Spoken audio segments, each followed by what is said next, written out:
자, 여러분, 그 교재에 있어서 우리가 13페이지에 81번 문제 보겠습니다. 자, 부동산 투자 분석 기법에 대한 설명 중 타당하지 않는 것을 묻는 거죠. 자, 우리가 또 현가법이란 장래 기대되는 세후 소득의 현가 합과 처음에 투자 비용으로 지출된 지분의 현재 가치 합을 서로 비교하는 것을 말한다라는 얘기죠. 그래서 순현재 가치법을 우리는 순현가법이라고 하죠. 자, 순현가법에 이 개념이 나와 있습니다. 이 개념도 자주 출제를 하는 개념이죠. 그래서 이 순현가인 NPV는 부동산 투자로부터 장래 예상되는 현금 유입에 있어서의 현재 가치, 현금 유입의 현재 가치를 우리는 PV라고 하고, 또 부동산 투자로부터 장래 예상되는 현금 유출에 있어서의 현재 가치를 현재 투자 금액 I라고 하는데, 이것을 서로 빼주면은 우리가 순현가죠. 이때 항상 투자의 판단 시점은 현재 가치, 현재 시점인데, 이 미래에 예상되는 현금 유입을 우리는 수입이고, 미래에 예상되는 현금 유출은 비용인데, 이때 미래에 예상되는 현금 유입과 현금 유출을 현재 가치로 할인할 때 할인율로서 요구 수익률을 사용하죠. 요구 수익률을 사용하는데, 이 요구 수익률은 우리가 투자한 우리가 자본에 대한 기회비용의 개념이 되겠죠. 그래서 요구 수익률은 투자 주체에 따라 달라질 수 있습니다. 그래서 2번, 투자자는 순현가가 0보다 크다. 우리가 단일 투자안이나 이제 한 투자의 의사결정이 다른 투자에 영향을 미치지 못하는 독립적 투자일 경우에 순현재 가치가 0보다 크냐, 0보다 작은데, 순현재 가치가 0보다 크면은 현금 유입의 현가가 현금 유출의 현가보다 크기 때문에 투자를 채택하고, 반대로 0보다 작으면 투자가 이루어지지 않는다. 항상 뭐를 기준? 0을 기준으로 판단하는데 1이 아니라는 거. 자, 1이 아니라는 거에 주의를 해 두셔야 되겠죠. 자, 2번 맞는 지문이고, 3번 내부 수익률 개념이 이제 나오는데, 자, 이 내부 수익률법이죠. 자, 내부 수익률법.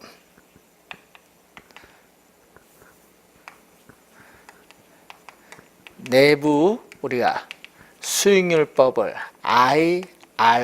IRR법이라고 하죠.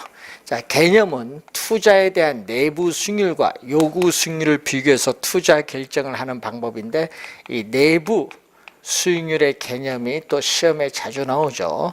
자, 이 부동산 투자로부터 장래 예상되는 현금 유입에 있어서의 현재 가치, 현금 유입의 현재 가치와 현금 이 유출에 있어서의 현재 가치를 서로 일치시키는, 현금 유입의 현가와 현금 유출의 현가, 현재 투자 금액이겠죠. 서로 같게 만드는 할인율을 내부 수익률이다.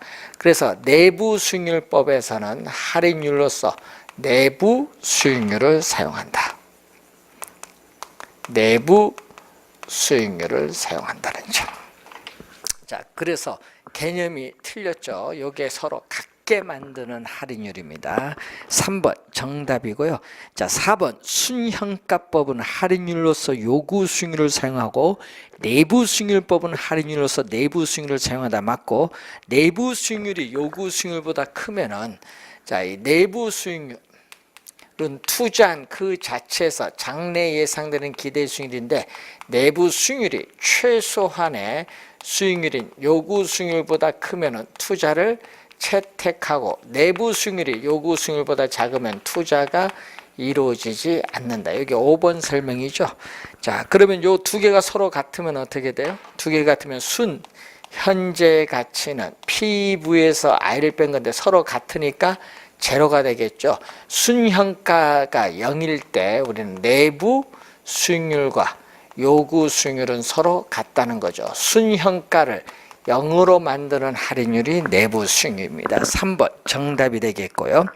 자, 82번 틀린 것은 내부 수익률은, 자, 여러분이 요 현금 유입의 현가와 현금 유출의 현가를 서로 같게 만드는 할인율이 내부 수익률인데, 자, 이 비정통적 투자 사업일 경우에는 내부 수익률이 2개 이상의 복수의 내부 수익률이 존재할 수도 있습니다. 그리고 또 내부 허수가 존재할 수도 있다는 것은 내부 수익률, 실수의 내부 수익률이 존재하지 않을 수도 있다는 거죠. 1번 맞고, 내부 수익률법에서 재투자율은 시장 이자율인 요구 수익률이 아니라 내부 수익률이 사용됩니다. 2번 정답. 순현가와 내부 수익률이 다른 경우에 내부 수익률법으로 투자 결정을 한 경우 우리는 반드시 부의 극대화를 가져온다고 볼 수 없죠. 순현가법이 반드시 부의 극대화를 가져오죠. 그래서 A의 순현가와 B의 순현가를 더해주면은 A, B의 우리는 함께 투자했을 때 순현가가 같죠. 이렇게 금액으로 표현되니까 뭐가 성립하죠? 같이 가산에 있어서의 법칙이 성립을 하죠. 그렇기 때문에 투자자의 부를 극대화시키죠. 투자자의 부, 우리가 재산을 항상 극대화시킨다. 투자자의 부, 재산을 항상 극대화시킨다는 거죠. 예?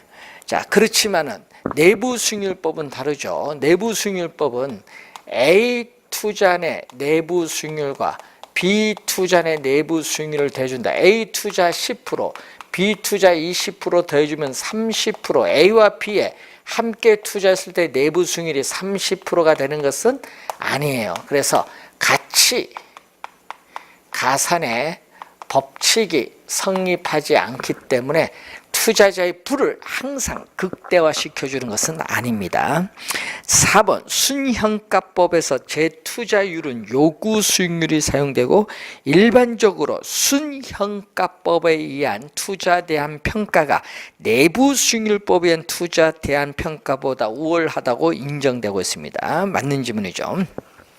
83번 다음 중 내부 수익률 개념인데 현금 유입의 현재 가치와 현금 유출의 현재 가치를 일치시켜주는 할인율을 말하고 순현가가 0이 되게 하는 율 맞고 수익성 지수가 1이 되게 하는 율, 수익성 지수라는 건 요거죠.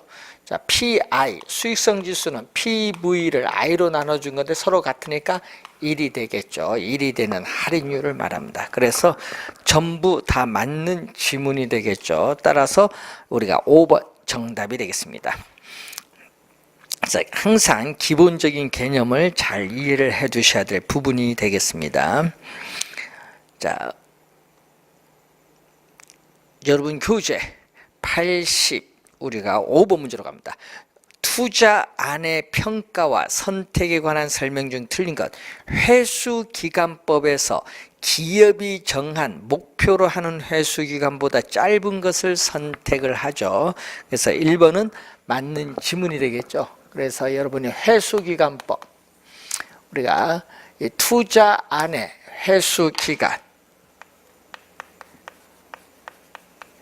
자, 이 투자안의 회수 기간이 기업이 설정한 목표로 하는 회수 기간보다 짧으면 유리하기 때문에 우리는 투자가 이루어진다는 내용이죠. 2번 단순 회수기간법은 화폐 시간 가치를 고려하지 않습니다. 회수기간법에서 긴 회수 기간일수록 미래의 불확실성에 따른 위험을 증가시킵니다. 수익성 지수법에서 순현가가 동일한 투자안이 두 개 있을 때는 초기의 현금 투자 비용이 많은 사업이 아니라 적은 사업을 선택을 해야 돼요. 자, 그래서 이 수익성 우리가 지수법, 자, 이 수익성 지수법에 있어서는 이 수익성 지수의 개념이 또 중요하죠. 자, 이 수익성 지수를 PI라고 하는데 부동산 투자로부터 장래 예상되는 현금 유입의 현가를 현금 유출의 현가로 나눠준 것을 말하는데 이 값이 1보다 큰가 1보다 작은가 분모 분자로 주어질 때는 1을 가지고 비교하죠. 1보다 클 때 투자가 이루어지고 1보다 작을 때는 투자가 이루어지지 않는다. 5번이 맞겠죠? 그리고 수익성 지수법에는 우리가 순현가, 기타 우리가 투자의 판단 지표가 동일하다. 순현가, 기타 투자의 판단 지표가 동일할 경우에는 수익 어떻게 돼요? 초기 투자 금액, 투자 비용이겠죠. 초기 투자 금액, 투자 비용이 뭐 할수록 작을수록 우리는 수익성 지수는 높게 나타난다. 수익성 지수는 높아요. 그러니까 초기 투자 금액, 이 투자 비용이 뭘수록 많은 하면 적을수록 수익성 지수는 높습니다. 4번 정답. 자, 86번. 할인현금 수지분석법에 관한 설명으로 타당하지 않은 것.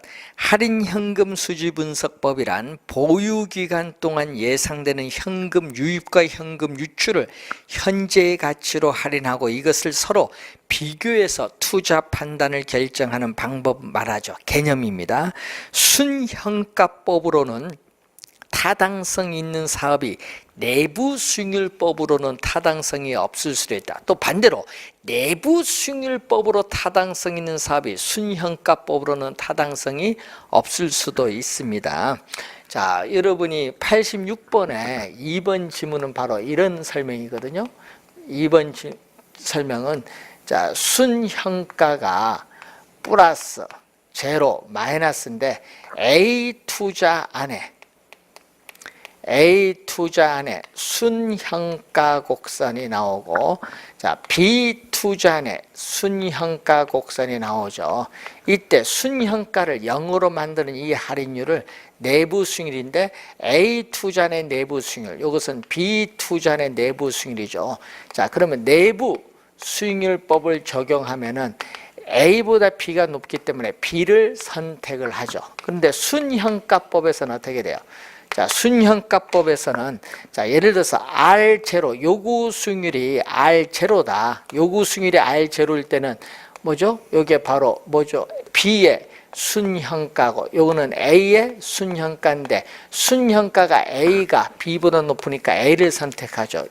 이렇게 순현가법으로는 타당성 있는 사업이 내부 수익률법으로는 타당성이 없을 수도 있습니다. 그래서 2번 맞는 지문이고 3번 순현가란 부동산 투자로부터 창출되는 수익의 현재 가치의 합계와 부동산 투자에 투입되는 비용의 현재 가치 합계의 차이를 말하죠. 맞는 지문이 되겠고 내부 수익률이란 보유기간 동안 예상된 현금 우리가 유입의 현가와 현금 유출의 내가가 아니죠. 내가가 아니라 현가입니다.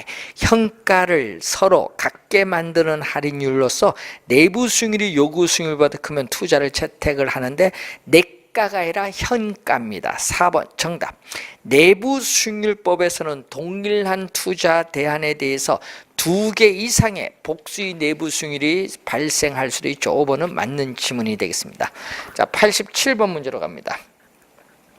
87번 문제를 보시면은 자, 다음과 같은 현금 흐름을 갖는 투자한 A의 순현가와 내부 수익률은 단 할인율은 연 20%, 사업 기간은 1년이며 사업 초기 1월 1일에 현금 지출만 발생하고 사업 말기 12월 31일에 현금 유입만 발생한다. 자, 현금 유입의 현가는 12월 31일 말기에 6,000원이죠. 이 6,000원을 현재의 가치로 할인할 때 할인율로서 요구 수익률 0.2, 20%죠. 사업 기간이 1년이니까 1승이죠.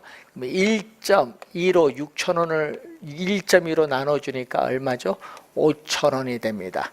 자, 이때 순현재 가치는 PV에서 I를 뺀데 I는 현재 투자한 금액 5,000원이죠. PV가 5,000원이니까 5,000원, 5,000원 빼면은 우리는 순현가는 0이 되겠죠. 이때 순현가가 0이 될 때 내부 수익률과 요구 수익률은 서로 같은데 이때 할인율인 요구 수익률이 20%죠.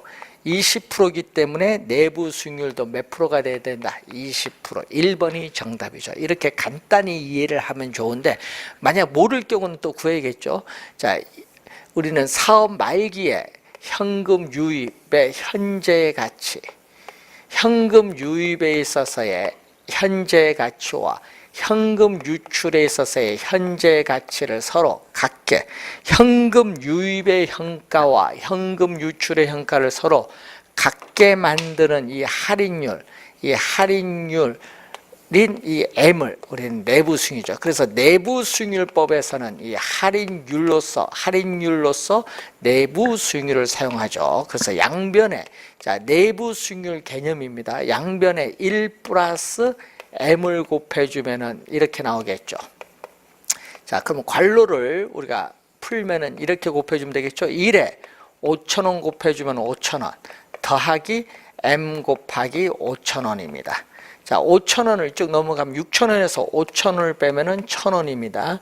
1,000원은 M 곱하기 5,000원이 되겠죠. 따라서 내부 수익률 M은 우리가 5,000원분의 우리가 1,000원이 된다. 5분의 1 퍼센트로 가겠죠. 그래서 내부 수익률은 몇 프로? 20%가 되겠습니다. 자, 이 개념 정확하게 기억을 해 두시면 되겠고 88번 문제. 자, 이 할인 현금 수지 분석법.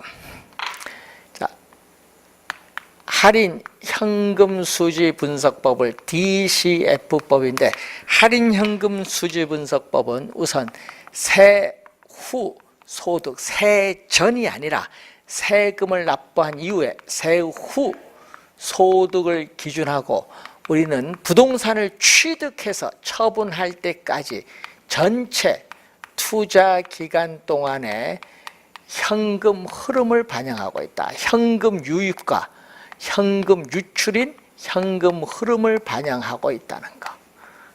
전체 투자 기간 동안에 현금 흐름을 반영하기 때문에 보유 기간 동안에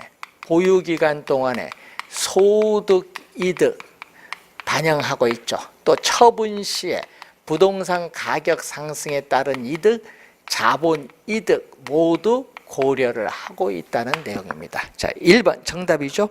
할인 현금 수지 분석법은 부동산 투자 기간 동안의 현금 흐름을 반영하지 못한다는 단점이 있다니까 틀렸죠. 전체 투자 기간 동안의 현금 흐름을 반영합니다. 1번 정답. 회계적 이익률법은 화폐 시간 가치를 고려하지 않는 방법 맞고 순현재 가치가 0인 당일 투자. 자, 여러분 이 얘기죠. 순현재 가치가 0이면 단일 투자일 경우 수익성 지수는 1이 되죠. 1이 되고 또 반대로 수익성 지수가 1이면 순현가는 0이 됩니다. 그래서 3번 맞는 지문이 되겠고 4번 투자안의 경제성 분석에서 민감도 분석을 통해서 투입 요소의 변화가 그 투자안의 순현재 가치에 어느 정도 영향을 주느냐 그 내용이겠죠. 자, 이 투입 요소인 임대료라든지 공실률이라든지 영업경비 이런 변동이 산출되는 요소인 수익성에 어떤 영향을 주냐, 이 수익성을 측정하는 지표가 순현가나 내부 수익률에 어떠한 영향을 미치는가를 어떻게 회귀 모형을 통해서 우리는 분석을 하는 것을 민감도 분석이죠. 4번 맞는 지문이고, 5번 투자 금액이 동일하고 순현재 가치가 모두 0보다 큰 두 개의 투자를 비교 선택할 경우에 부의 극대화 원칙에 따르면은, 자, 한 투자안을 선택하면 나머지 투자안은 뭐다? 배제시키는 게 상호, 우리가 배타적 투자안입니다. 그러면 상호 배타적 투자안일 경우에는 순현가가 0보다 큰, 우리가 부의 극대화 원칙에 따라서 순현가가 0보다 큰 투자안 중에서도 순현가가 가장 큰 투자안을 선택합니다. 맞는 지문이죠.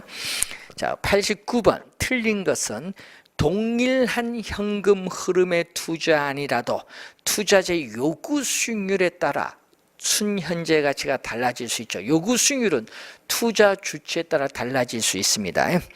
투자 규모는 투자 금액이죠. 이 투자 금액의 차이가 있는 상호 배타적인 투자인 경우에는 순현재 가치법과 수익성 지수법을 통한 의사결정이 달라질 수도 있습니다. 맞는 질문. 투자 규모의 차이가 있기 때문에 그렇죠. 순현재 가치법은 가치 가산의 원리가 적용되고 있지만은 내부 수익률법은 적용되지 않습니다. 재투자율의 가정에 있어서 순현재 가치법보다 내부 수익률법이 더 합리적이라 하니까 틀렸죠. 내부 수익률이 요구 수익률보다 작으면 투자가 이루어지지 않는데도 우리는 수익률이 내부 수익률이 낮은 내부 수익률로 재투자를 결정한다는 점에서 우리는 문제가 있죠. 그렇기 때문에 내부 수익률법보다는 순현가법을 적용하는 겁니다. 그래서 4번 정답. 5번 회수기간법은 회수기간 이후에 현금 흐름을 고려하지 않는다는 단점이 있습니다. 자, 어림세법으로 한번 가보면은, 자, 어림세법은 투자 첫 해를 따져요. 이것은 투자 첫 해의 현금 수입과 지출만을 대상으로 하는데, 자, 이 여러 형태의 현금 수지를 승수의 형태로 나타내는 승수법, 수익률의 형태로 나타내는 수익률법이 있습니다. 자, 이때 우리가 승수는 4가지가 있습니다. 조, 순, 전, 후 4가지 여러분이 있습니다. 조순 전후. 그래서 조, 소득, 승수, 순, 소득, 승수, 세전, 현금, 수지, 승수, 세후, 현금, 수지, 승수가 있어요.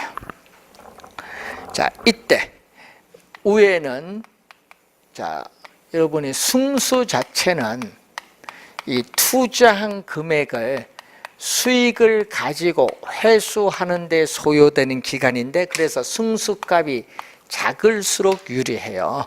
자, 그래서 이 조소득 승수와 순소득 승수는 이 2가지는 총 투자액에 대한 대가를 주는 거죠. 그리고 순영업소득에서 세전현금 수지로 놓을 때 타인 자본에 대한 대가를 지불하기 때문에 이 2가지는 지분, 총 투자액에서 저당 투자액을 뺀 이 지분 투자액에 대한 대가를 주는 거죠. 지분 투자액에 대한 대가를 주는 겁니다. 자, 우선 이걸 좀 주의를 해 두셔야 되겠죠. 이때 승수 앞에 있는 이것이 수익으로서 분모에 들어가죠. 분모로 이렇게 들어가면은 우리가 구하는 그러한 내용이 되겠습니다. 자, 그리고 수익률법에서의 수익률은 투자한 금액 대비 이 수익과의 비율인데, 반대로 수익률은 높을수록 유리하죠. 수익률은 높을수록 유리하고, 이 2개를 곱하면은 1이 나오기 때문에 두 수식은 서로 역수관계에 있다는 걸 염두에 두시면 되겠습니다. 자, 1번 순소득 승수는 총 투자액을 순영업소득으로 나눈 거 1번 맞죠? 2번 세전 현금 수지 승수는 총 투자액이 아니라 지분 투자액입니다. 지분 투자액을 세전 현금 수지로 나눈 거죠. 2번 정답이고, 종합 환원율은 뭐의 역수? 순소득 승수의 역수를 말하죠. 이 역수가 우리는 종합 환원율, 종합 자본 환원율 또는 줄여서 종합 환원율이고, 최근의 시험은 이걸로 많이 나오고 있죠. 자본 환원율로 또 많이 출제가 되고 있습니다. 그래서 맞는 지문이 되겠고, 4번 순소득 승수가 10이다. 순소득 승수가 여기 10이라는 것은 총 투자 금액을 순영업소득을 가지고 회수하는데 10년이 소요된다는 의미죠. 그래서 순소득 승수를 우리는 자본 회수 기간이라고 합니다. 그래서 4번 맞는 지문이 되겠습니다. 자, 그리고 5번 조소득 승수가 5고 조소득이 5다. 여러분, 이 조소득 승수가 5고 조소득이 2천만 원이면은 총 투자 금액 부동산 가치는 2천만 원에 5를 곱하면 1억 원이 되죠. 그래서 여기 5번 설명 맞습니다. 자, 91번 다음에 주어진 자료를 활용하여 순소득 승수를 구하는데 총 투자 금액이 얼마 나왔어요? 지금 문제에서 총 투자 금액이 100억 원 나와 있는데 순영업소득이 10억 원 나와 있죠. 그러면 100억을 10억으로 나누니까 10이 되죠. 따라서 정답은 4번이 정답이 되겠습니다. 자, 92번 문제. 다음 자료를 활용하여 지분 배당률을 구하라. 자, 지분 배당률은 요거 역수, 세전 현금 수지 승수의 역수를 얘기하죠. 자, 이 지분 배당률은 지분 환원율을 얘기합니다. 지분 배당률은 지분 환원율을 얘기하겠죠. 자, 그러면은 지분 환원율이니까 이 지분 투자액, 이 지분 투자액에 대한 세전 현금 수지가 차지하는 비율이죠. 자, 그러면 그럼 지분 투자액 관련해서 얼마? 3억 원이 나오죠. 지분 투자액 3억 원. 자, 유효 총소득은 1억 3천만 원에서 영업경비 3천만 원 빼면은 1억 원이 순영업소득에서 원리금 상환에 4천만 원 뺐더니 6천만 원이죠. 6천만 원. 세전현금 수지 6천만 원. 자, 세전현금 수지 6천만 원이고 자기 자본이 3억이에요. 퍼센트로 가니까 100을 곱해주면 되겠죠. 100을 곱해주면은 300만 원, 6천만 원을 300만 원 나눠주니까 몇 프로?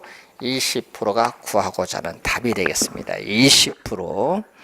자, 우선 93번 문제로 갑니다. 부동산 투자와 관련한 재무 비율과 승수를 설명한 것으로 틀린 것은, 자, 1번 동일한 투자인 경우에, 자, 어떻게 돼요?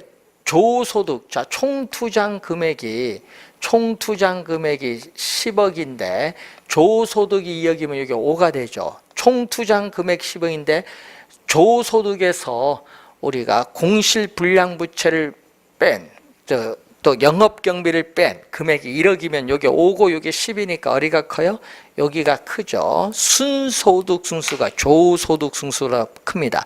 그럼 총 투자 금액에서 대출금 5억을 뺀 지분 투자액은 5억인데 이 세전 순영업소득 1억에서 원리금 상환액 뺀 세전 현금 수지가 5천만 원이면 이게 10이 되겠죠. 그런데 여기는 소득세를 납부한 세후는 2,500만 원이면 여기 20이죠. 또 어디가 커요? 요게 크죠. 세후가 세전보다 큽니다. 2번 정답이 되겠습니다. 2번 정답. 3번 부채 감당률은 매년 출제되는 상당히 중요한 용어가 되겠죠. 자, 부채 감당률은 매년 출제되는 중요한 용어. 자, 부채 감당률은 원래 또 출제가 예상되는 용어입니다. 자, 순영업소득. 자, 순영업소득이 부채 서비스액. 자, 순영업소득이 부채 서비스액의 몇 배가 되는가를 측정하는 지표를 말합니다. 자, 이때 순영업소득이 1보다 작으면은 순영업소득이 부채 서비스액 갚기에도 부족하다는 의미. 이게 3번 설명이고, 담보 인정 비율을 통해서 투자자가 재무 레버리지, 이 대출금, 부채를 얼마나 활용하고 있는지를 평가할 수 있고, 총부채 상환 비율은 차입자, 차주의 상환 능력이라고 하죠. 차입자의 상환 능력을 평가하는 데 사용됩니다. 맞는 지문이 되겠습니다. 자, 95번 문제로 갑니다. 재무비율 분석법에 관한 설명으로 틀린 것은 대부비율이 높아질수록 투자의 재무 레버리지 효과가 커질 수 있죠.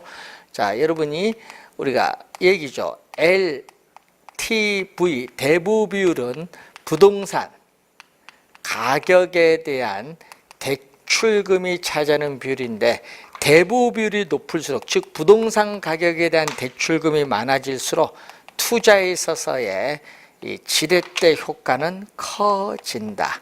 이 재무 레버리지 효과는 커진다는 의미. 맞는 지문이 되겠죠. 자, 2번 유동 비율은 유동자산을 유동부채로 나눈 비율을 말합니다. 유동은 움직일 수 있는 거죠. 자, 부채 감당률이 1보다 작으면 차입자의 원리금 지불 능력이 충분하다니까 틀렸죠. 이 부채 감당률이 1보다 커야 순영업소득이 원리금 상환에 갚고도 남는 금액이 있기 때문에 원리금 지불 능력이 충분합니다. 1보다 크면 해야 맞겠죠? 3번 정답. 총 투자 수익률은 종합 수익률인데 순영업소득을 총 투자액으로 나눈 비율이고, 부채 비율은 부채 총계죠. 우리가 5번 부채 비율은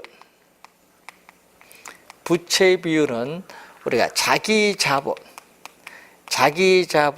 이 지분에 대해서 타인 자본 부채가 차지하는 비율인데, 이 회계 우리 대차대조표상에서 우선 자기 자본은 이 자본의 총계에 대해서 타인 자본 부채 총계를 의미합니다. 그리고 회계 이론에서 자산은 차변인 자산은 대변인 부채와 자본을 더해준 것을 의미한다.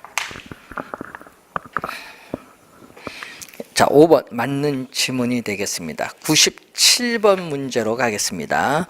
자, 97번 다음에 주어진 자료를 활용하여 임대사업 첫 해에 부채 감당률을 구하면, 자, 부채 감당률인데 순영업소득은 1억 원 나왔는데 어떻게 그래요? 우리가 거기 영금리 10%고 원금 만기 일시 상환이 나왔죠. 자, 그러면은 원금 만기 일시 상환인데, 자, 그러면은 거기에 몇 번이죠? 97번 문제죠. 자, 97번 문제를 보시면은 이런 얘기죠. 부채 감당률 순영업소득은 1억 원이 나와 있죠. 순영업소득은 1억 원인데, 자, 이 부채 서비스액은 원리금 상환액인데 이게 얼마냐 얘기죠. 그래서 원금 균등 분할 상환입니다. 원금 균등 분할 상환에서 첫 해에 원금이죠. 첫 해에 원금 상환액은 얼마냐? 첫 해에 원금 상환액은 대출금. 자, 문제에서 대출금이 총 투자액은 10억인데 지분 투자액은 2억 원이 나오죠. 그럼 대출금은 우리가 8억 원. 이 대출금을 뭘로? 만기로 나눠주는데, 만기가 몇 년? 지금 상환기간 20년이 나와 있어요. 상환기간 20년이 나와 있죠. 자, 그러면 얼마? 우리가 원금 상환액이 이렇게 나오고, 상환기간이 20년, 우리가 이 저당 투자액은 총 투자액 10억에서 지분 뺀 8억 원이 우리가 나와 있는 그러한 내용입니다. 자, 여기 내 문제는 원금 만기 시 상환이네요. 요거 이렇게 보면 안 되겠네. 원금 만기 시 상환. 원금 균등 분할 상환이 아니라 지금 원금 만기일시 상환 조건. 자, 대출금은 만기에 전에 갚고 매 기간 이자만 갚죠. 원금 만기시 상환 조건일 때는 부채 서비스액은 이자를 의미하죠.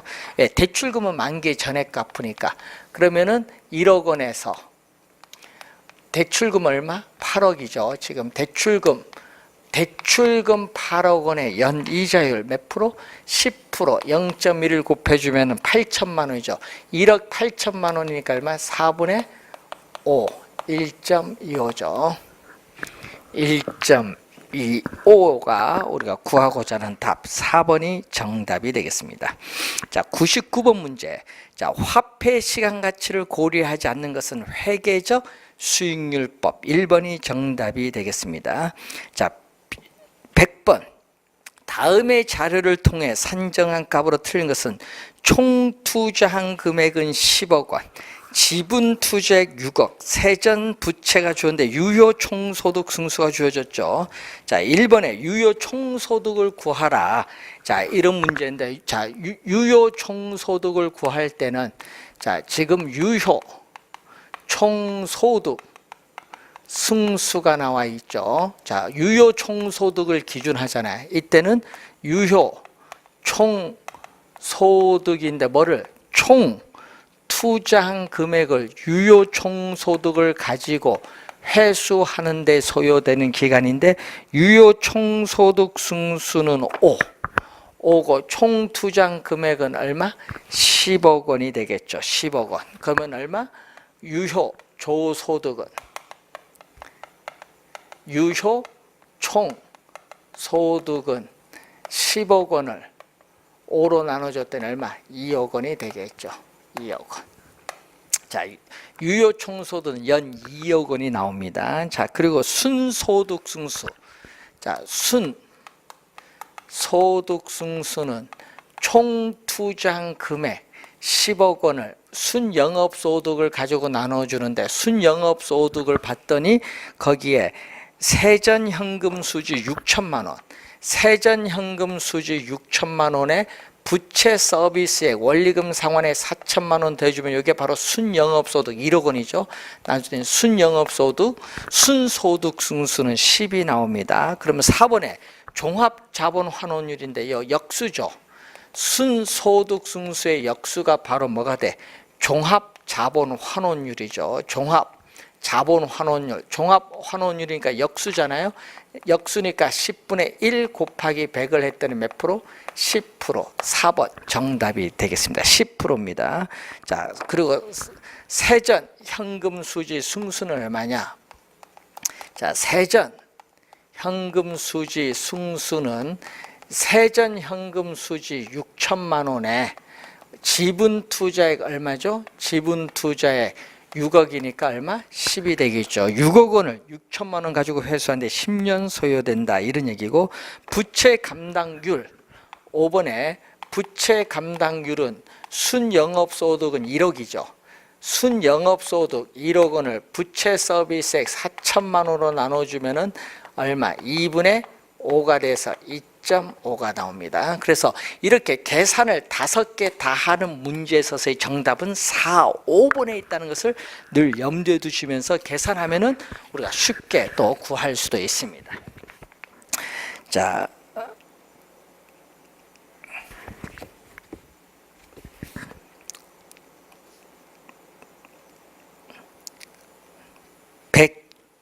(102번) 문제로 가겠습니다.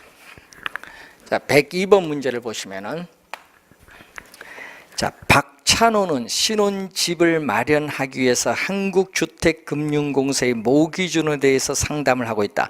현재 박찬호가 보유한 가용자금은 3억 원이며 대부 비율은 구입 금액의 40%라고 한다면 박찬호가 구입할 수 있는 주택의 최고 가격은 얼마로 봐야 하는가? 자, 얼마로 봐야 하는가 이 말이겠죠. 우선은 어떻게 돼요? 대부 비율이 나오는데 항상 여러분이 지분 비율과 대부 비율을 더해주면 1이라는 걸 꼭 명심해야 됩니다. 지분 비율과 대부 비율을 더해주면 1이다. 이때 대부 비율은 몇 도? 구입 금액의 여기에 40%다. 대부 비율. 그러면 지분 비율은 몇 프로? 60%가 되겠죠. 자, 그러면 지분 비율은 우리가 주택 가격에 대해서 자기 자본이 차지하는 비율인데 가용 자금은 얼마? 3억 원. 3억 원이죠. 지분 비율은 얼마? 0.6이니까 이 주택 가격은 0.6분의 3억 원이 되겠죠. 그래서 6분의 분모 분자 10을 곱해주면 30억 원을 6으로 나눠주니까 얼마? 우리는 구입할 수 있는 주택 가격은 5억이 정답이 되겠습니다. 5억 원. 그래서 2번이 정답이 되겠습니다. 그래서 기본적인 개념을 잘 알아두셔야 될 부분이 되겠습니다. 자, 104번. 어떤 투자 대상 부동산의 융자 비율, 대부 비율이 20%이다. 부채 비율은 얼마냐? 자, 부채 비율을 우선 보는 거죠. 자, 104번 문제인데, 자, 부채 비율은 자기 자본에 대한 타인 자본에 있어서의 우리가 비율을 우리가 묻는 거죠. 자, 이때 분모 분자에 부동산 가격으로 분모 분자를 나눠주면은 부동산 가격에 대해서 자기 자본, 자, 부동산 가격에 대해서 타인 자본이 차지하는 비율입니다. 자, 이때 부동산 가격에서 자기 자본이 차지하는 비율이 지분 비율이고 부동산 가격에 대해서 타인 자본이 차지하는 비율은 대부 비율인데 지금 대부 비율이 몇 프로죠? 이 지분 비율과 대부 비율을 더해주면 100%인데 융자 비율이 20%예요. 60%면은 우리가 융자 비율이 20%면은 대부 비율은 몇 프로? 80%가 되죠. 왜? 지분 비율과 대부 비율을 더해주면 100% 1이니까. 그럼 4분의 1이죠. 1 곱하기 퍼센트로 가니까 100을 곱해주니까 몇 프로? 25%가 되죠. 부채 비율은 25%. 그래서 정답은 5번이 정답이 되겠습니다.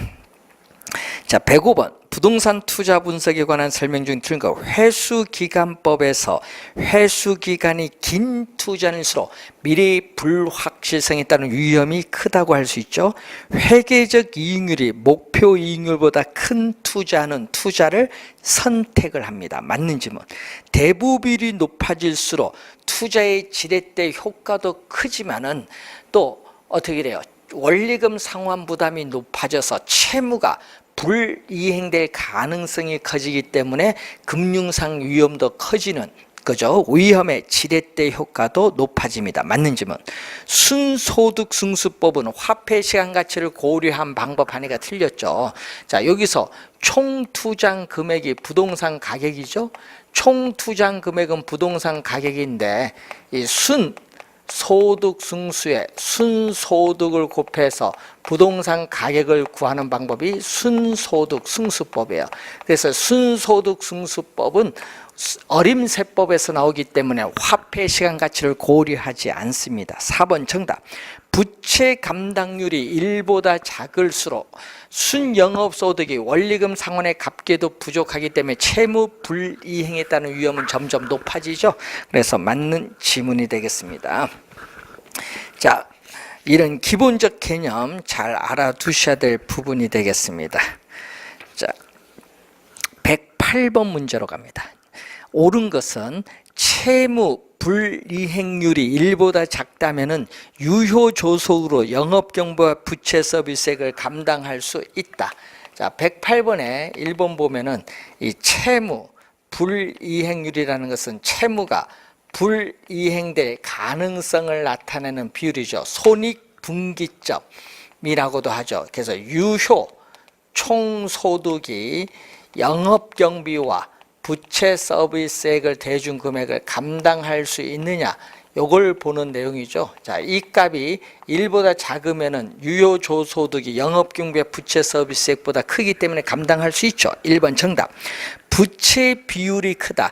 부채 비율이 크다는 것은 자기 자본에 대한 타인 자본, 대출금이 많아지는 거죠. 대출금이 많을수록 레버리지 효과도 커지고 대출금의 저당 상수를 곱한 부채 서비스액, 원리금 상환도 커집니다. 작아진다 하면 안 돼. 커진다. 부채 서비스액, 대출금이 많아지면은 원리금 상환의 부채 서비스액도 커집니다. 2번 틀렸고, 부채 감당률이 1보다 작을 때가 아니라 1보다 클 때 원리금 지불 능력이 충분하기 때문에 저당 투자자인 금융기관은 안심하고 대출해 줄 수 있죠. 순소득 승수의 역수는 종합환원율, 그리고 총자산 회전율은 조소득 승수의 역수. 틀렸죠. 대부 비율은 부동산 가치에 대한 대출금 저당 투자액의 비율이죠. 그래서 분모 분자가 바뀌었네요. 1번 정답입니다. 자, 110번 문제로 갑니다. 올바른 것은 종합환원율은 지분 투자액이 아니라 총 투자액에서 순영업소득이 차지하는 비율입니다. 1번 틀렸죠.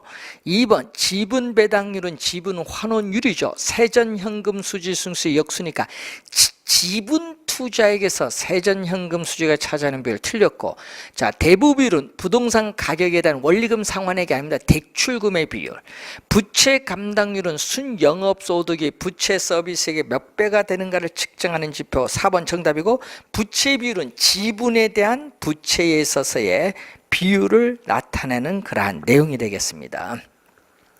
자, 112번 문제. 옳은 것은 종합자본환원율의 역수는 순소득 승수. 1번이 정답이죠.